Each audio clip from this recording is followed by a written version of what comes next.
Question from last week. How can I use my existing ill health to practice and contemplate on the Dhamma?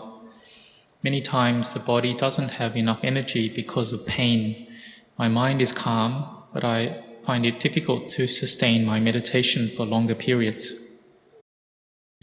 So samadhi is the firm concentration of the mind, that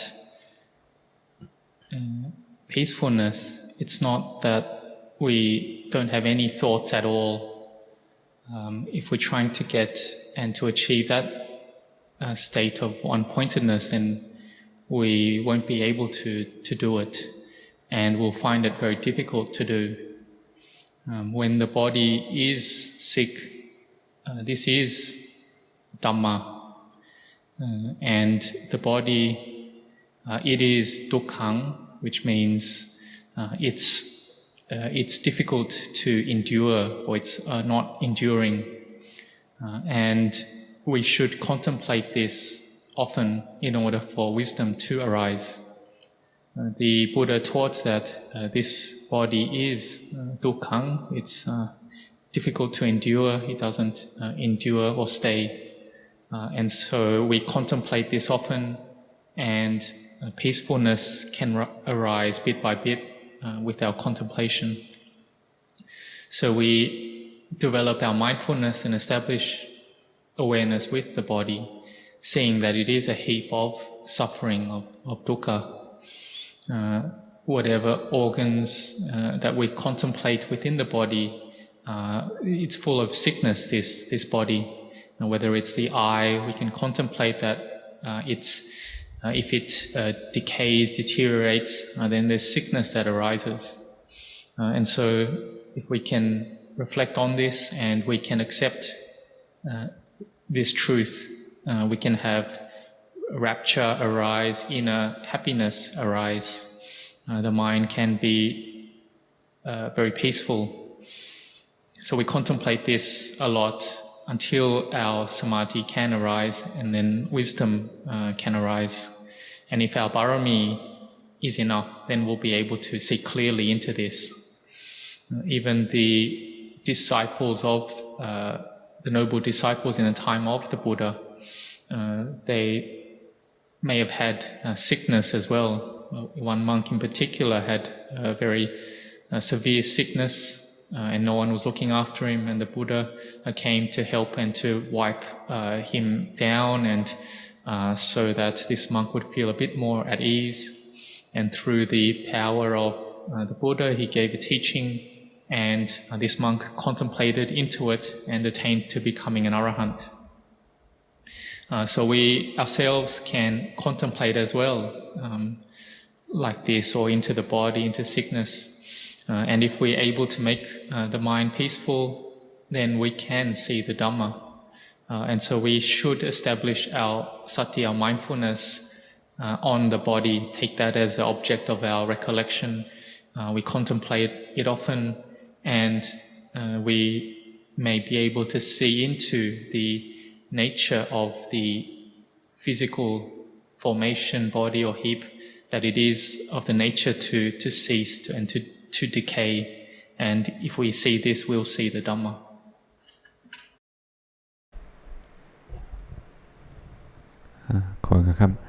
So the question is, why in the history or the life story of the Buddha are there so many events that took place in Savatthi and Kapilavatthu? And so we see that there are indeed a great many stories and events that took place in Savatthi, where the founder of Buddhism, the Lord Buddha, spent a great many rains retreats there, more than other locations. We see that Savatthi had great attendant or supporter of the Buddha Sasana, which is Anathapindika, and great incredible amount of faith in the Buddha. And we see that Anathapindika first met the Buddha in Rajagaha, and then invited the Buddha to come to Savatthi, and then establish the Jetavana monastery there. And at the Jetavana monastery, the Lord Buddha laid down many of the Vinaya rules, the discipline for monastics, and taught a great many suttas, like the Mangala Sutta. For instance, this is all at Savatthi. And also King Kosala is the king of that city and had great faith in the Buddha as well. And so a great many of the individuals living in that city as well had faith in Buddhism. Many wealthy and influential citizens of Savatthi and other people as well. And so in terms of Kapilavatthu, the Buddha went there to teach his father and his relatives and family. And there were many people, like princes and royalty from the palace, that followed the Buddha to ordain. For instance, Rahula, the Buddha's son, ordained and realized arahantship as well. So these are just some examples. Question from today, from Amy. How many lifetimes does it take to become... how many lifetimes will it take to become a sotopana if someone practices non-stop? Continually, one sincerely and does it properly, then within 7 years, then one is able to attain to noble virtues. The highest of becoming an arahant, that's overcome all the kilesas and mental defilements. If not, then to the level of anagami, non-returner, or to a noble attainment lower than that. For those who have a lot of parami, then they're able to achieve that within maybe 6 years, 5, 4, or 3 years, and they'll be able to gain the results or attainments from that practice. But it is up to one's mind, up to one's practice of practicing the 4 satipatthanas in a continual way. One's samadhi has to be sort of there all the time, that sort of peacefulness, and to the level of at least upajjhara samadhi, which is access concentration. But if one's just starting out, then it will take time. But however it is, you don't really worry about that. Just do as much as you can according to your strength, and then you will see the Dhamma and attain to at least sotopana. So thank you, Luang Por, for your generous teaching and opportunity to join you. Over the left shoulder of Luang Por Anan and Ajahn Larry, there is a fan on a stand. Is there a significance to this fan?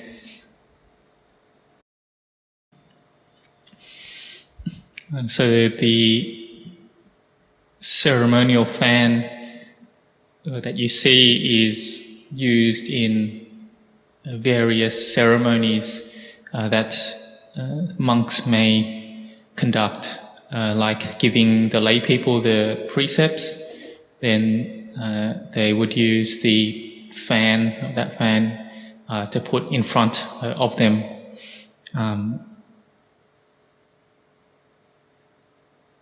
โคกาครับเขียวหมากหมายถึงว่าเหมือนกับชั้นหมากเหรอครับชั้นหมากก็ได้ชั้นหมาก and so maybe in the past as well they would chew betel nut as a way to make themselves maybe have more beautiful conduct, and this would be used to give the precepts, but these days it's used for various ceremonies. But usually in maybe the more forest monasteries they may not use the fan very much, but it is also used in the ordination ceremony where the upajjhaya, the preceptor, will give the blessing at the end, and they will use the fan then, or other various ceremonies. In Sri Lanka, Burma, they may use the fan a lot more. The monks there may hold this fan and use it regularly. So it also may be used during chanting, especially the nighttime or overnight chanting. So maybe the monks are staying up all night without sleep, and then also chanting. And so if they don't have a fan, then the lay people may notice a lot more that the monks aren't chanting that properly, or one of them forgets to chant, and it's really noticeable. But if there's a fan in front of them, then this is less noticeable and looks a lot more proper. So if even one monk stopping, then the other can sort of fill in, and you won't really be noticeable, and it will still look quite proper in these types of ceremony. You have good eyes to notice, or good wisdom, you could say, to notice these things. Venerable Ajahn will ask the monks there, asking them why we use them. Maybe you're not sure if they can answer or not. Question from past week from Jenny.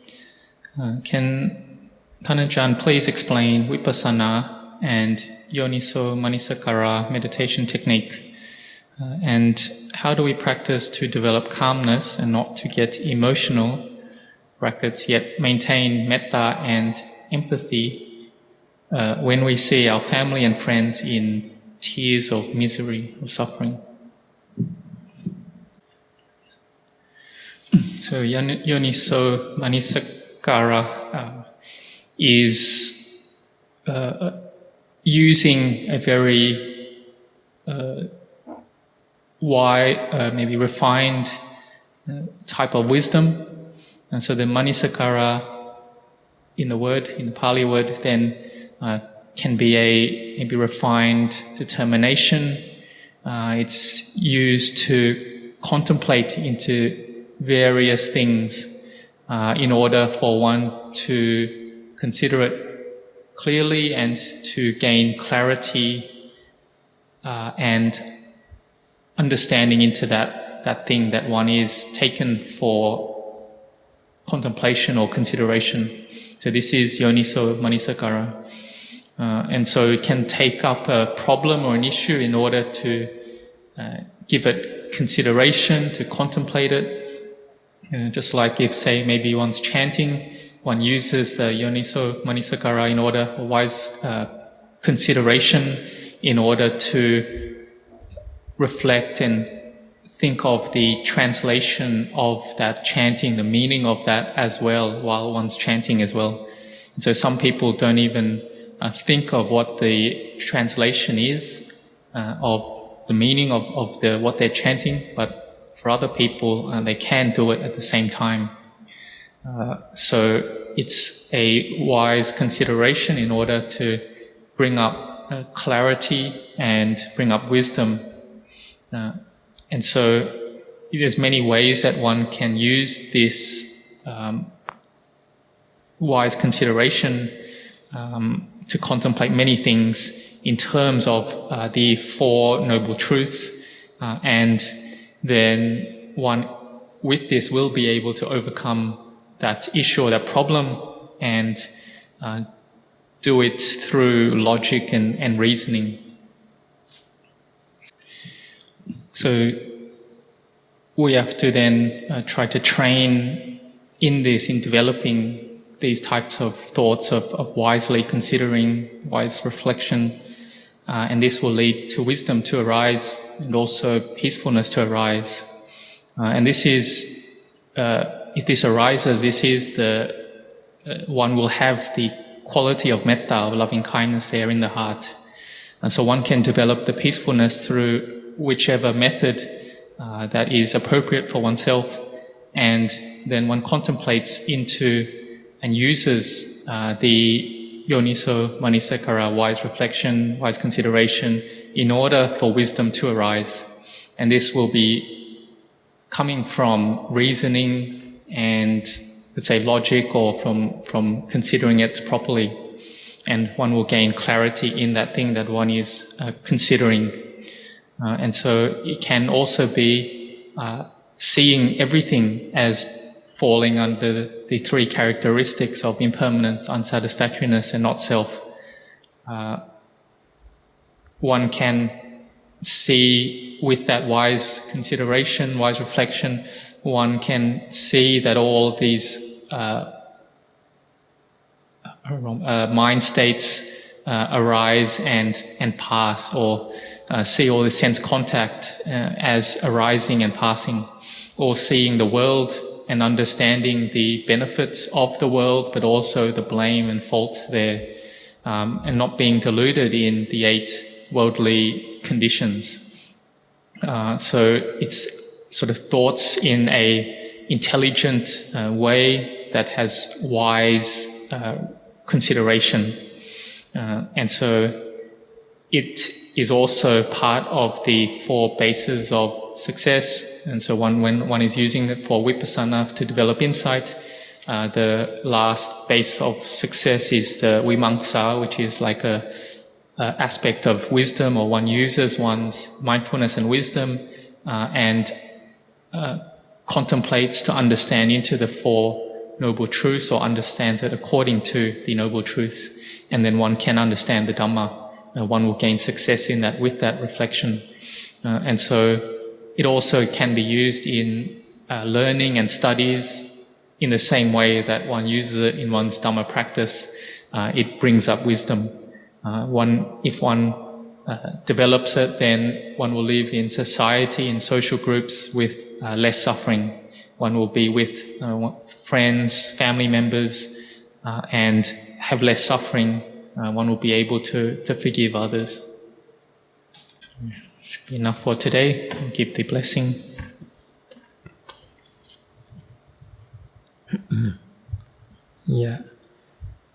Yatha variva pura paripurensakalam.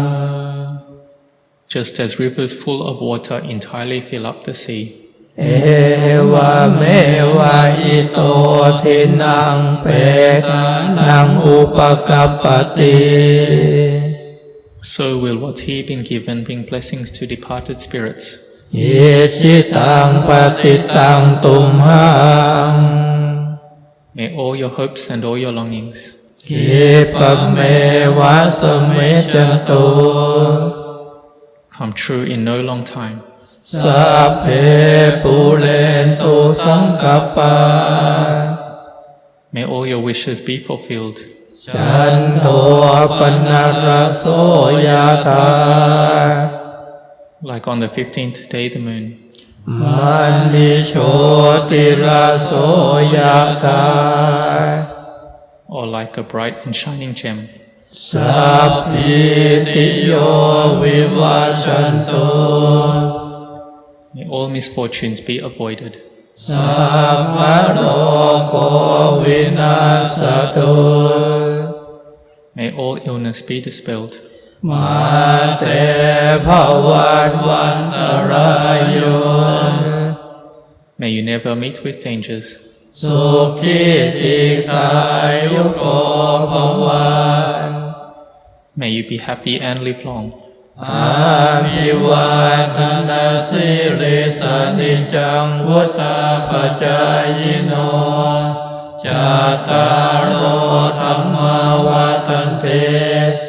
Ayuvanno sukhang phalang. For those who are respectful, who always honor the elders, 4 are the qualities which will increase life, beauty, happiness, and strength. Avatu sabbamangkalang. May every blessing come to be. Rakhantu sabbatevata. And all good spirits guard you well. Sabba buddhanubhavena. Through the power of all Buddhas. Sabba dhammanubhavena. Through the power of all Dhammas. Sabba sankhanubhavena. Through the power of all Sanghas. Sattha sottiya bhavantu te. May you always be at ease.